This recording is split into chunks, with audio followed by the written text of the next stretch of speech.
go. All right, well, hello everybody, good afternoon. Thanks for participating in this panel. We've got a faculty and student panel today on the sort of general topic of what makes a great honors contract, what are some best practices involving honors contracts. I guess I should introduce myself. For anybody that doesn't know me, my name is Colin Townsend. I work over in the Honors College. I am one of the academic advisors over in the Honors College. I'm also a director of communications in the Honors College. And along with Dean Granger, I'm heavily involved in the honors contract process. So reading them, reviewing them, approving them, troubleshooting, especially with this transition we've had to our online system. So that is who I am. We're going to get in. We've got some topics for discussion. I've got a few different prompts, and so what we're basically going to get going is a conversation, right? And so I'll have a few prompts, either to get the faculty or students' perspective, and then get a response from the faculty or the students, depending on who we start with. We'll just let everybody chime in. We are by no means restricted to just these topics, so if anybody has anything else they want to talk about related to honors contracts and things like that, feel free to chime in and throw that into the discussion. So I guess first we'll start off with everybody introducing themselves. So students, if you'll just tell us your name, I guess maybe what year you are, what your major is. For faculty, tell us your name and your department, I guess would be good, and we'll start at this end and work our way over. So I am Amethyst Hall. This is my senior year and I'm majoring in computer information systems. Bob Adams, I'm a faculty in the School of Engineering and Technology. Kelly Tracy, I'm in the School of Teaching and Learning. I'm Rylan Pay, I'm a junior in the Mechanical Engineering Department. Jeannie Delworth, I teach in the Department of Social Work. Anna Keefe, I'm a senior and my major is environmental health and political science. Rob Ferguson in the history department. Eli Hatley, I'm a senior in the emergency medical care program. Colin Wassman, faculty in stage and screen. Lori Oxford, I teach Spanish in the Department of World Languages. I should say our camera operator is our Dean Granger from the Honors College. So let's start with the first topic. So aside from the obvious, and that is a requirement to graduate from the Honors College, I want to start this off with the students. Why should students want to do an honors contract? So any of the students chime in with that.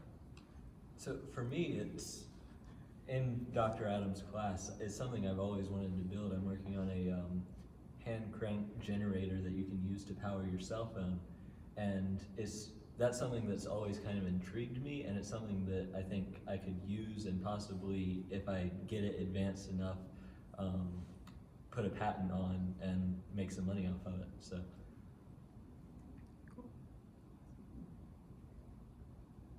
Personally, as someone who is in the technological major of the College of Business, a lot of times I'll do honors contracts in my business classes that relate it into my more technologically based major. In my finance class, I'm currently doing data collection, which helps put finance into my major's perspective, which can help me get further involved in the classes that don't directly relate to my major.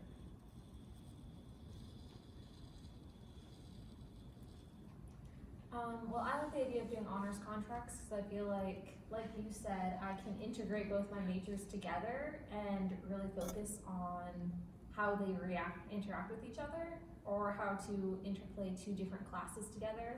Like I did an honors contract in chemistry, pulling in what I learned in a water quality class, which went very well together. And I feel the honors contract just kind of broadens your, and gives you a deeper understanding of the content in the class. Like for example, one of my classes is an advanced 12-week class, and I can, we learn the chord stuff, how to interpret EKGs and rhythms per se. We go on my honors contract, I go into a little deeper understanding of different types of cardiologists, per se, of like Whelan syndrome, Brugada syndrome, etc. And you get a deeper understanding of what these pathophysiologies represent and how we can treat it out in the pre-hospital environment. So it sounds like one of the things I'm hearing is interdisciplinarity is one of them, and then also for gaining professional experience, right? And how you can expand on that.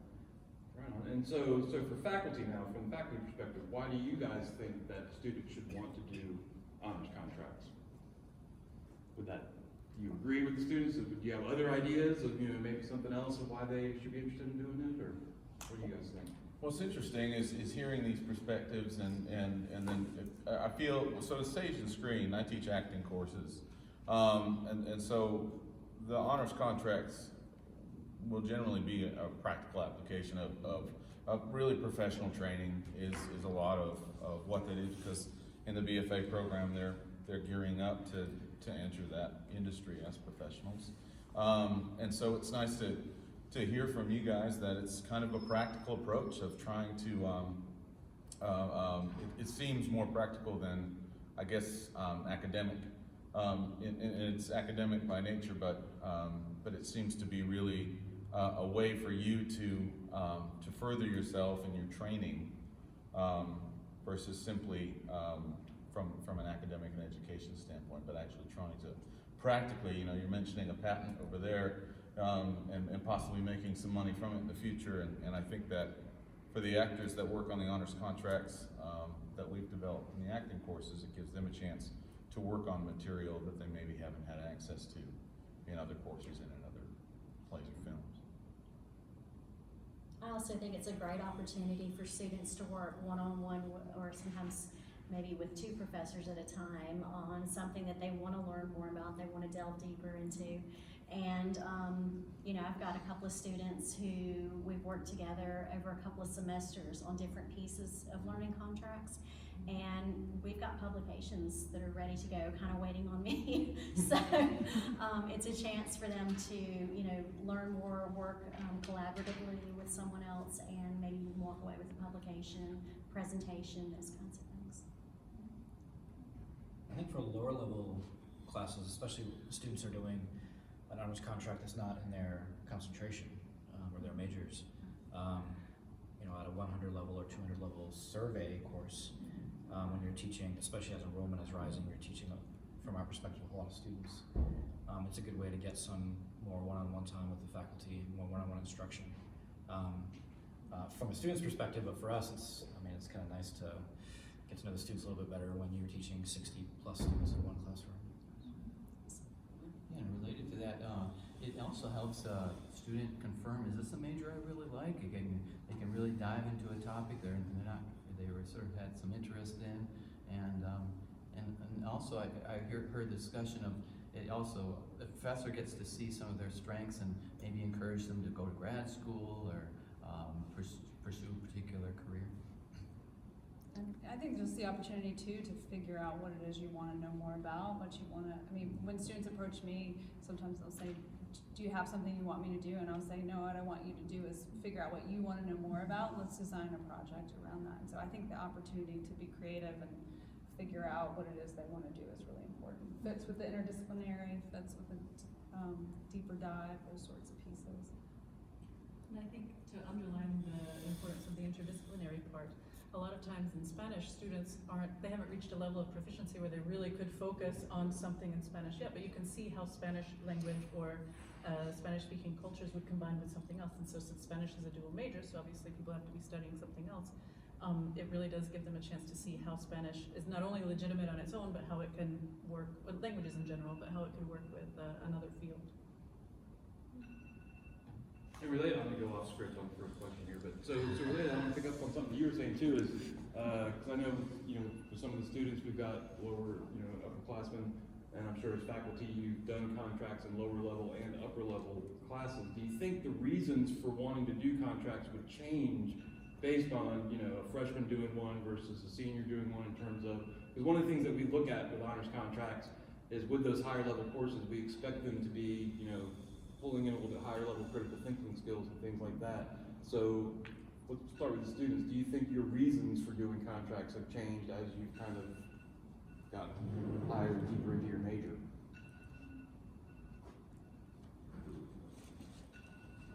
I would say so, because initially when I was a freshman, it was mostly just to fulfill the requirement, and because I had to, and I found them a little intimidating. But when I got deeper into my major, I wanted to do it because I wanted to know more about a particular subject, or I wanted to know how subjects interacted, or so basically it was a requirement versus what I wanted.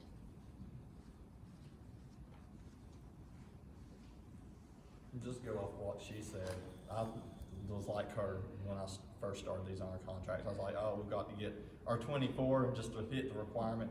But then as soon as I got into it a little bit more, I was like, well, this is actually pretty interesting to me. And the further I go into a different topic, a different discipline, the further I can kind of feel like that I enjoy doing the topic that I chose. I enjoy the aspect of learning the content, so. How about for any faculty, what have you guys noticed in terms of the types of contracts that you see, say with a 100 level liberal studies versus maybe a 400 level major specific course? Yeah, the 100 contracts usually are just sort of getting started, getting some little project that extends the course a little bit, maybe a little bit in, not necessarily a final application, more like just more exploratory, let them experiment around. Whereas the higher level are definitely looking for the application, like where can you put the theory to practice and actually work on it. There seems to still be a good amount of challenge with the 100 level honors contracts. And I think that might be the starting place is to be challenged to do this extra work, to take a deeper dive into certain things. The upper level stuff, I see a real passion for the contracts that are kind of decided upon, and the students being very excited to work on those projects and excited to build those projects as they're in the process of figuring out what it is that they want to do. That's the difference I see. I don't teach any of the large level liberal studies courses, but even just from the major specific courses at that 100 level, I do notice that difference. All right, so this one is kind of more from a mechanical perspective in terms of getting that contract done. So for the students, we start with students, what have you guys found to be the best way to initiate an honors contract? I think it's best to just approach your professor, like, get the idea out there first and see if they're willing to do it before you really commit to anything. Just because you don't want to get too far into the idea for that class without knowing for sure if you can do it. And it's also good just to have them help you think about it, because if you get the idea in their heads, then they'll have some ideas for you that they've seen that worked in the past or that they would like to see. And this is, since you're going to be working with them, it's good to have something that you both are interested in, not just one that one of you is. And then specifically, how do you go about initiating that first conversation? Is it email? Do you catch them in the hallways? Do you go to their office hours? Typically, I would just catch them within 5 minutes after class. Like if I'm not in a hurry to get out of there for any reason, then and early on in the semester, like first week or two, I would try to approach them to ask. Approaching in person is also the best because I've had professors that haven't previously done honors contracts, and sometimes it's just the absolute easiest to meet with them in person and be able to discuss what it is rather than just shooting an email, telling them, hey, honors contract, and then just responding, hey, don't know what that is. You can tell them in person, well, it's just, can I do an extra assignment in this class? Is there a topic I'd like me to go in depth with? And kind of explain in person what it is, and then it's easier for them to say, oh yes, I'd want to do that with you, rather than just a simple email where they might just say, I don't know what that is. Right. How do you typically initiate your honors contracts? Well, I've done like the others have stated earlier. I go up to the professor after class and just ask them for face-to-face if I can do an honors contract. Fortunately with me, all my instructors I've ever asked, they've always accepted and agreed to an honors contract. And they give me the liberty to do what I want to within the realm of the class. So I get to, make presentations. One of them, I made a presentation and I presented in front of the class on a different topic that was within the course content. And then other stuff, do a research paper or actually make some research, and therefore it could be published in a little length of time. So. Yeah. like most other students, I find going up right after class and asking if they're okay with it is the best way to do it. And then after that, normally they answer yes, can you meet with me, or yes, can you email me, and just making sure to follow up after that is the best way. And so for faculty now, how would you guys prefer if students initiate those contracts? What would I've you actually prefer? added it to my syllabus for each class Oh, because it's yeah? something that I have forgotten to go over at the beginning of the semester with students to say, I'm more than willing to do this, let's get going early. So I've added it into the So syllabus. you give so them they a know prompt that- saying, here, this is a Absolutely. possibility. here you Yeah. can do it. These are some ideas that you can use, that sort of thing. And I agree with what our students have said. I think, you know, if maybe this is just me, but if I only get an email from a student saying, hey, honors contract, you know, it seems to me that they're just checking a box, right? Right. But if the student approaches us, like after class, as you all say, there seems to be a genuine interest there. Like, and typically, you know, I used to put it on my syllabi, and I've gotten away from that. I'm not sure why, actually. I probably should go back and do that again. I think my syllabus has gotten too crowded. But typically, they're interested in seeing what I have, what my requirements are for the honors contract. And then they can see it, weigh their options, and if they're interested, then they come back again, and we go from there. Because I'd say if they email me, I usually say, hey, let's meet and talk about it. Because I'd rather have a little bit of back and forth. What are you really interested in? Get them going, and then okay, let's meet back again and talk about this and see where we are. Yeah, I like chatting right after class. I think that's the best way. It's great when a student has an idea and we can see how it fits in the frame of the class. Student doesn't, not quite sure, try to see what their interests are and what they like to do and see how that could somehow fit. It's sort of a back and forth conversation. We find something. I like the face-to-face approach. I think often it's come up on just that first day of class where a student will raise their hand as well and kind of ask that question. And then, of course, every honor student in the class kind of is prompted by that and may or may not be interested in pursuing an honors contract in class. And a lot of the times that leads, most of the acting classes are a little smaller, so it usually leads to some face-to-face interaction in between, as long as folks don't have to run off to somewhere else immediately. So that's the most common thing that's happened, and also what I prefer.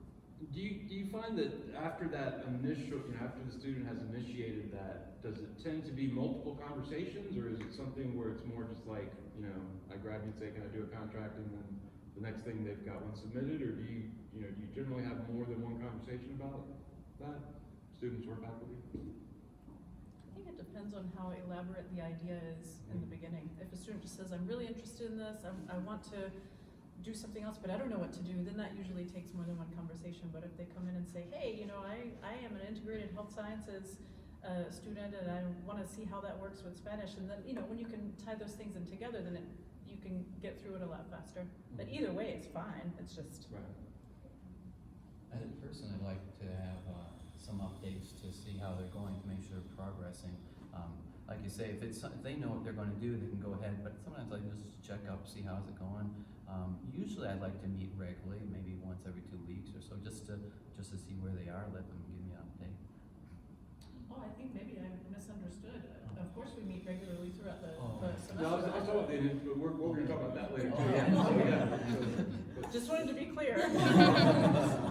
Well, that was another question I was going to ask too, is for faculty. Do you find more often that students come to you with that initial, to get that conversation going, and they already have a project in mind, or is it more often the case where students just say, "Can I do an honors contract?" and then you say yes, and they say, "Okay, what can I do?" Because we always tell students you should have an idea, right? We want them to come up with something, but we wonder how often is that actually the case. So how often do you get, or does it vary? I know you said kind of like, it just kind of depends. So do you tend to see one situation more often than the other? Or are they just saying, hey, can I do a contract, get me some ideas? I see the difference between definitely the 100 level and the upper level Oh, really? classes. Okay. Or like by those upper level classes, they're always coming with an idea. Hey, this is a great idea for this thing I wanted to do. And I think at the freshman level, a lot of times it's I'd like to do an honors contract, and then that's kind of the end of the thought. And then from there the conversation starts, and we talk about what's available. for my 100 and 200 level classes, I actually have an assignment written out Right. for an honors contract. There's a lot of freedom of choice within that assignment, but it applies to what historians do, so they're looking at primary documents and things like that, but they can choose the broad topic.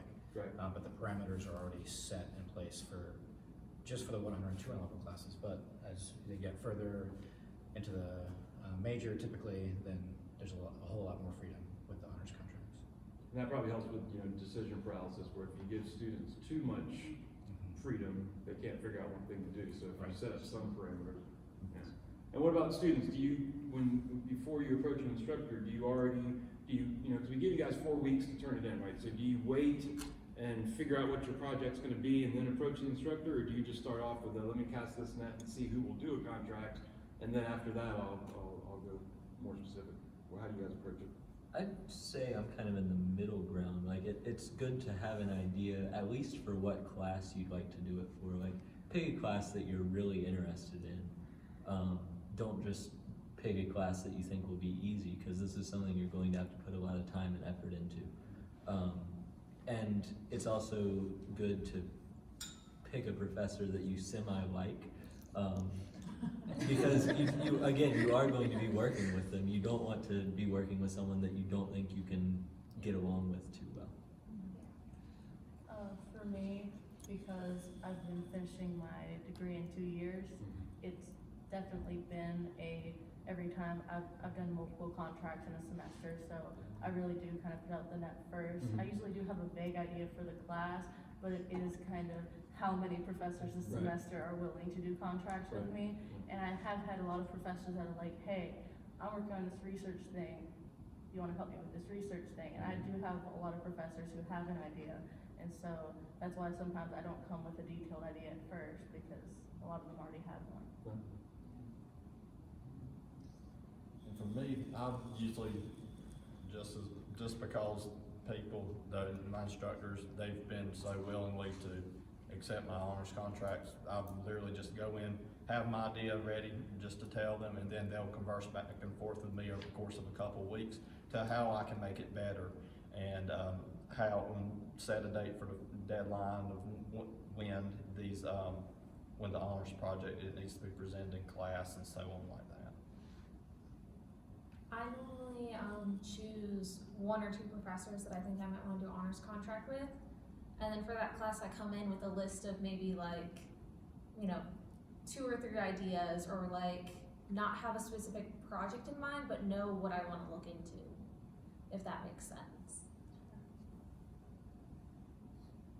All right, so for this one, we'll start with faculty first on this one. So, and again, understanding we've got different disciplines, here, so you can be as general or as specific with this as you'd like. But if you were to identify your ideal honors contract project, what would be the key ingredients or elements involved in that?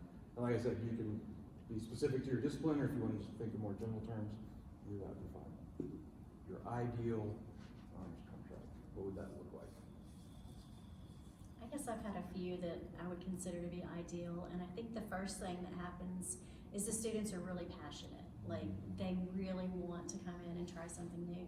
They actually, and kudos to you all, this is a change that our honors college I've seen ever since I've been here. It used to be, I have to do these hours, and now they truly see it as, this is a distinguished thing.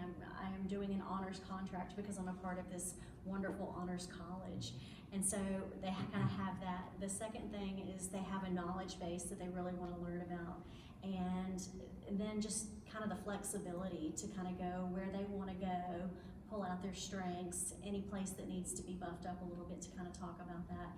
And for me, in social work, I love it when they're doing a topic or something that we can actually have a finished product so that they can walk away with something for their resume, as well as the distinction of graduating from the honors college. And I would think in my field, it's this perfect blending of research and practice, and really understanding that there's more to it than what we see on the surface. And ideally, it's something that they can share with others in some way, shape, or form, so that they've done this work, and now they've got, usually it's their peers. I want you to know this as well, and so their peers can see, what are these resources, and for me, they walk away with skills that they can then use later down the road when they really want to understand something better. I think in addition to the passion you mentioned is a high level of self-direction. And you said this could be idiosyncratic to the different fields that you have represented, but for my field, there's a lot of self-direction. You know, it's often the research is just getting yourself into the library or an archives or whatever. Sometimes being a historian can be a lonely profession. I'm sure everybody wants to be a history major now. But I think, but regardless of the discipline, I think there is a lot of self-direction, self-motivation, I guess maybe another way to put it. Because we're not, you know, we're working with a lot of different students. We may not always be, you know, right there to answer that question immediately. And having that as a component, I think, is really important. I think I'd like that to build on that. I think that's a big piece of what I like to see, and a lot of it for me involves collaboration. Since mostly it has to do with performances, and then most of the time there are multiple honor students in the class, and so it allows for them to collaborate on a project, but a project that's not going to get the same kind of guidance that a lot of projects in class might get. It's something that they're really required to, if they want a piece of a faculty's time to get input, really have to pursue that actively on their own, and then also you know, be getting together with their collaborators and doing that, and putting in a good amount of a significant hour amount of work outside of class, and show that polished product then to the class without. And yes, we have check-ins and conversations, but yeah, the self-direction is certainly pertinent piece of the honors contracts that I do. And, excuse me, I also hesitate to even move in this direction because I'm afraid to say, if this is ideal, then this means that anything that didn't do this is substandard, and that's not exactly what I'm trying to say. But some of the things that have been, I think, the most effective for my students have been the things that have been interdisciplinary, when they would combine two things, but then also have some sort of product, whether it's a presentation in a research venue or publication, or some sort of community service that would also work well. And I brought an example, if I can show a little, I don't know if this can be so specific, but a student who was studying the integrated health sciences that I was talking about, and Spanish, wrote and published a bilingual, it's called Los Hábitos Saludables, Healthy Habits, and then my department had it printed up at the print shop, and so she had enough copies. There she is, there's the student. And we went to a local elementary school that has a dual language immersion program, so the kindergartners, she wrote this specific for the kindergartners, and then they all had a topic, they all had a copy that they could take home, and a lot of them have parents that aren't literate in English, but so this way they could have a book that was in Spanish and in English, so it matches. The text is the same for each illustration, first in Spanish and then in English, and so on. So she did a couple of other visits with the students, and the students are all later on, like, you know, so proud of their copies of their books. So it's something like that, I think, where there is a product that doesn't just end when our class ends, but something that goes on, whether it's the research or some sort of community service, something. It was pretty awesome, I'm very proud. Actually, so before we move on to the students to respond to that, I wanted to pick up again on something you were saying earlier, and something else I heard a couple of you mention in terms of collaboration and meetings and things like that. What have you guys found to be the best approach to, again, how often you're checking in throughout the semester? Do you tend to let the students lead that and just come to you when they need to, or do you, I know you mentioned you kind of set those meetings up as part of the contract.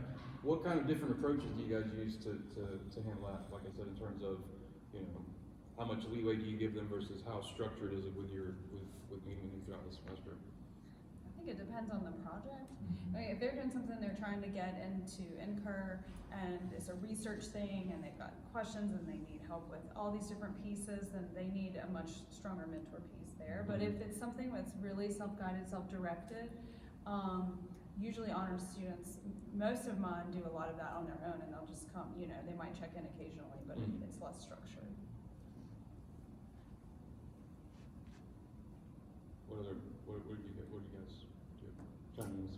Same thing, or? Kind of the same thing, Yeah. really, sometimes the students will come and say, I need a little help, or I'll just, after class, say, how's it going, that kind of thing, and that will kind of, further the discussion, and maybe we need to meet again. But I oftentimes leave a lot of that up to them, and, it's their project, and it's their passion, so get it done, yeah. There's usually for us, there's usually material involved that they need to go and find, and I like them to bring that to me so I can approve the material to make sure that it's gonna be challenging enough material for them to work on. And outside of that, a lot of it is kind of a check-in on the way out of class, like, hey, how's this coming? You guys doing okay? So it's not, it's probably more informal than I'd like it to be. Probably like to keep working towards making it a little more formal. Hey, let's put something on the calendar, let's meet. But a lot of times it has to do with that kind of informal checking in from my part, and then the formal stuff usually comes from them requesting, hey, can I meet with you about this thing? And then the calendar invite gets sent, and then the thing's on the books. But I'm wondering, so you were saying for your lower level classes, you've got, kind of a canned assignment. Is that built into that, or do you leave that, is that? Again, I'll harp on the self-motivation. Okay. Yeah, I typically most of the conversations happen at the beginning of the semester and at the end of the semester with the honors contract. I leave it up to the students to email me. Most do at some point to say either I found this really cool thing, or update me on progress on the one hand, or on the other hand say I'm kind of stuck. Can I have some help here? But that is typically explained. I try to remember to explain that to the student at the beginning of the semester. That's very much self-directed, and I'm here as a resource. Otherwise, we'll check in towards the end of the semester. It also helps if you have a deadline, if you have a final product, if your deadline for the final product is before the end of the semester. Like Yes, if they have to present at Surf and Wofford this past weekend, then they obviously are done now. Or like the student who went to the elementary school, if you go ahead and make that appointment early on in the semester, but a month or so before the end of the semester, then that tends to not let it, I think, get swept up in the busyness of the rest of the semester. So students now, what do you guys think of as the ideal honors contract? And again, you can speak in terms, specifically to your major or research interests, or just in general terms? In general terms, I haven't really done one of these, unfortunately, but I agree with the faculty in that I feel like the best honors contract leaves something tangible behind, that really doesn't just sit on your computer laptop. In addition to that, I feel like obviously it should be something that the student's really interested in, and something that they integrate what they already like doing or what they're interested in into the project. Even if that is a lower level class, or if that's their upper level perspective that they're not interested in, they can find a way to make it something that it is. I would say for most of my classes, because it's a lot of engineering, the biggest part is either some sort of research or some physical thing that you built, and you have that, because while you're building and designing it, it also is going to back up the concepts that you learn in the class. So for example, in the project I'm working on right now, I'm using capacitors to filter out the noise from the motor that I'm using as a generator. And I started putting those in about the same time we started covering capacitors in the class. So it's kind of bridging the gap between real world applications and theory behind it. I understood a few of the words you said. Okay, so now on the flip side of that, we'll start with the faculty again. So we talked about, this idea of what an ideal contract would be. So again, for the faculty, where do you see most often, or what do you tend to see most often as the shortcomings of an honors contract?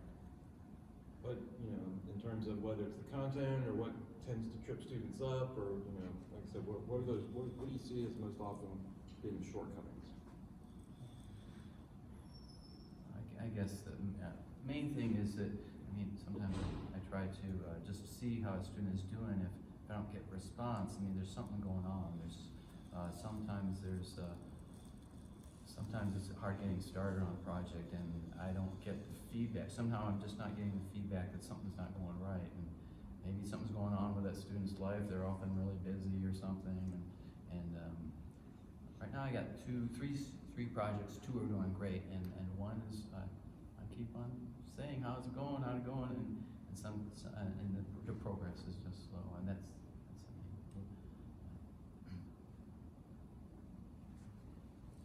I think in terms of design, the ones that I think come up short are the ones that just want to add extra to whatever we're doing. So if you were to say like, you need 5 sources, well, I'll get 10 sources, and that kind of stuff. It's sort of like, well, that assignment is already set up to be its own thing. Let's think beyond that. How do you expand it? And that was something I learned over my time here, because when we first were doing them, I was, oh yeah, sure, that's fine. I'm really thinking more, and I guess being more thoughtful in what are we trying to do, not just add on something, make it more about quality than quantity.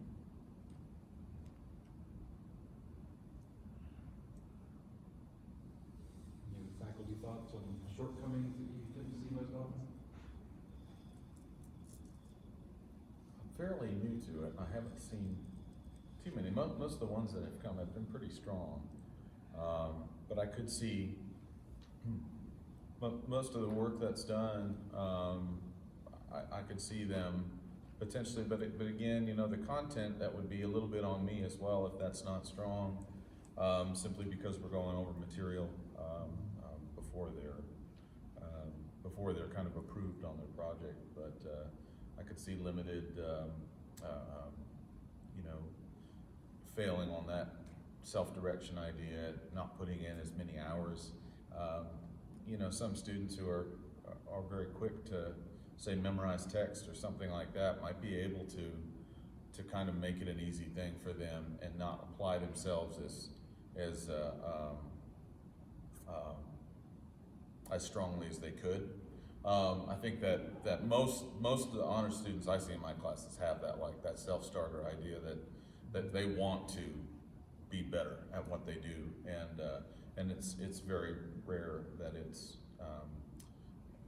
that it kind of falls apart or gets a little not lazy but underwhelming as far as their performance quality as they bring that final product forward. I think it comes like in your situation where they're only here for so long and they're trying to do a lot of honors contracts in one semester. That's the only time I've ever found where a student would come and say, Dr. Tracy, I'm sorry, I'm not gonna be able to complete this. I've got these others going on and I'm spread too thin. And so sometimes underestimating what it's gonna entail and how much they can actually do and do well. But I would agree that typically they're exceptional and they make me excited about what I do. What about from students? What do you guys tend to see as shortcomings or pitfalls, or where you've run into, maybe if you've run into difficulty in completing a contract in the past, where has that come from? What have been the sources of that stress, difficulty? Again, as the example of a student who is stretched far too thin, trying to juggle a job and full 18-hour credits and then multiple honors contracts. My first ever honors contract was a paper where the professor didn't really want to do meetings, and it ended up with a large multi-source research paper, 12 pages in length, was done the week it was due. And that's not the optimal honors contract, that's the opposite of it. That is, it's not good when an honors contract isn't done throughout the semester or throughout a span of time, because that's kind of the point of it, is when it kind of gets crammed into what time you have left and isn't something focused on and built up to. It's a subpar honors contract. I've run into the little problem of, well, a couple things. in doing an honors contract, getting swept up in the busyness, and then all of a sudden you just forget that it exists for a while. If your professor forgets to say, hey, how's it going throughout the semester, then all of a sudden there's 4 weeks left, and they say, hey, how's it going? And you're like, I forgot that existed. So that's a problem, and that's probably something I could work on. But the other thing when setting up an honors contract, I don't know about other students, but I find it really anxiety provoking to like talk to my professors, Okay. especially at the very beginning. So I put it off so I don't have to get anxious, and then I talk to them late, and that means I don't have as much time to put together a good project because I'm hitting that deadline. So I really appreciate it when teachers put it in their syllabus or they mention that they're willing to do it, because that kind of helps. Then you get anxious for a whole different set of reasons. Yeah, and another shortcoming that I've seen as I've been going out through my collegiate career is procrastination. Like everybody else has said, you get so caught up in life and work and school and all social stuff going on, you just kind of sweep it away on the back, put it on the back burner, and then next thing you know, the deadline's a week away, and oh, you got to get this presentation done, you've got to present it for the class that next week. So you've got a project you've got to spend hours on end, sitting up 2 or 3 o'clock in the morning, getting this project done to present it the next day, and then of course it's not going to be as good as if you would have been able to do it like a couple months in advance, so you would have time to prepare for that event. Can I ask a question? Yes, absolutely. I'll leave this out later. Is the ideal capstone requirements, are they on the Honors College website? Well, I don't think anymore. We used to have a handout that was, good versus bad contracts, Yeah. and then with the redesign, that went away. I'm not saying that's a bad thing. Right. Because I think one thing that we're realizing is there's a lot of difference in how we all approach it and how the different disciplines even approach it. What I'm struck by is how some of you all are, both faculty and students, are actually describing what sound to me like senior thesis projects. Really intensive, work-intensive projects. And sometimes it seems like my honors contracts are like add-ons actually for the course, where they've been a really intensive, meeting intensive, work intensive project for both faculty and student. And I don't know, I don't know really what to do with that information. I'm just really struck by the difference across the board really and how we approach it. This is just me, but I don't necessarily think that approach is wrong. Honestly, I feel like that could help some students, especially those who are overstretched. I feel like honors contracts need to be something that you make them what you want them to be. So when they're more intensive, students get more out of it, and they tend to be the ones that stand out. But the ones that are just like add-ons doesn't mean there's not still value in that. And you can't expect every student to do these super intensive honors contracts. Especially those doing multiple. If you're doing 3 honors contracts, if all 3 of them are intensive projects, that might be really difficult. So sometimes it's nice to just make a presentation. It's not wrong, it's not something amazing and stellar, I'm not going to win awards with it, but it's something that allows me to get the credit to graduate and still add something to the class. It doesn't need to be amazing award winning. If it's something that adds to the class and adds to their education and makes it a step above to make it honors, it's a good honors contract. And honestly, that's an ongoing conversation that we've been having in the Honors College for the last few years in terms of because it's so wide open. Any discipline, liberal studies, major specific, 100 level, 400 level. How do you come up with a criteria for that, right? Because how do you? Because even if you're just looking at the papers that we get, you can't even really put a page count on paper because every discipline is going to be different. And so what a 5-page paper might be in one discipline might be totally different from what's in another discipline.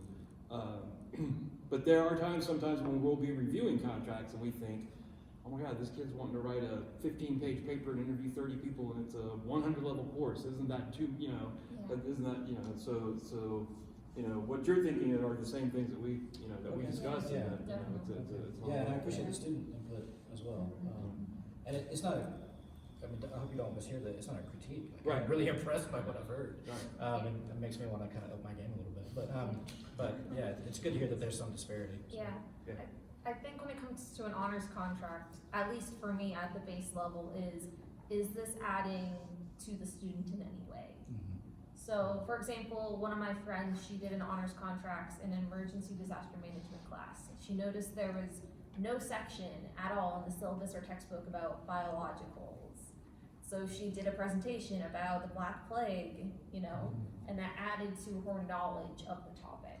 And that's not a huge thing to make a PowerPoint about the Black Plague, but it still added to what she knew. That's a great example.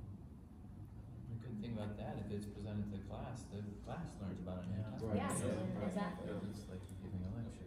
I do enjoy that. I enjoy trying to make it part of some sort of presentation where the class really gets to weigh in on it. Just like, I think somebody else was saying this earlier too, that, you know, whatever's done as part of this contract shouldn't just be like, you know, hidden, right? And you wanna get it out as much as you can. That's When, you right. know, so I know the contracts I've done, when I've done some of my anthropology courses, I always get them to do a presentation, even if it's just 5-10 minutes, just get up there and just tell the rest of the class, cause maybe it's something that I didn't have time to talk about at all, you know, throughout the course of the semester, and they'll get it. And plus, if they're hearing it from a student's perspective, it's always different from, oh, just another lecture of college there. Yeah. Well, those are all the topics that we had to cover. Are there any other burning questions or topics you guys came in with that we didn't cover that anybody wants to get out before we wrap it up? Yes? I'm curious about the students. Do you prefer honors contracts or honors course, designated courses? I would definitely say the honors contracts, because I came in with a 2-year degree. So most of the courses that are offered as honors courses, I've already taken, or they don't apply to my major. So it would be adding on extra courses to just for the sake of getting the honors credits, when I could just do a little extra work for my class and get the same credit. I feel like when I was a freshman, I really preferred the honors courses, not for any particular reason, except for the fact that honors contracts seemed really intimidating.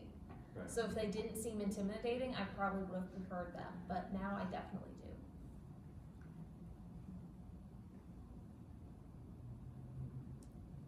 Anybody else have anything? All right, well, thank you very much to everyone for giving us your time and coming over here to talk to us and talk to each other and get this conversation going, and I guess that wraps it up. Thunder